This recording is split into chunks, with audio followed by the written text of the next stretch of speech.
Well, let's keep talking about Gobble Day, okay? Today over at Fort Jackson, we understand that the dining halls across the base are transformed, serving thousands of soldiers and trainees a Thanksgiving meal. That's right. Now, they cooked up thousands of pounds of turkey, brisket, salmon, shrimp, and steak, all to make the holiday feel a little more like home. Now I'm hungry. News 19's Kiki Gushu shows us how the tradition brings the Army family all together.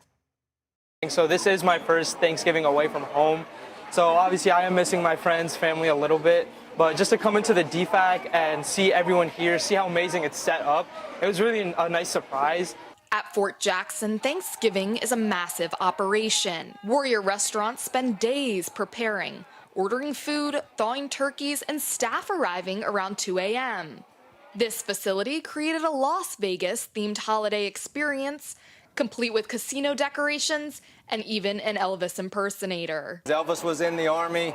He actually provided or was able to, do some concerts while he was in the Army during Thanksgiving when he was in Germany. For many trainees, this is their first Thanksgiving away from family, making their Army family even more important.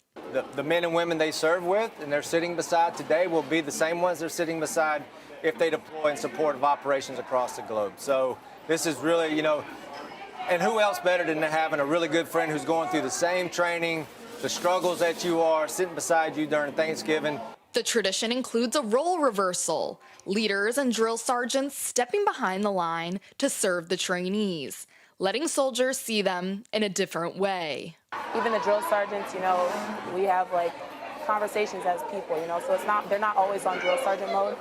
Here at Fort Jackson, just on Wednesday, they'll feed 12,000 people, including Army soldiers and their families, as well as civilian staff. And tomorrow, for those veterans missing their Army family, they can come here to the fort and share a meal between 12:30 and 2:30. And when it comes to the food, some say it comes close to the real thing. The meals was great.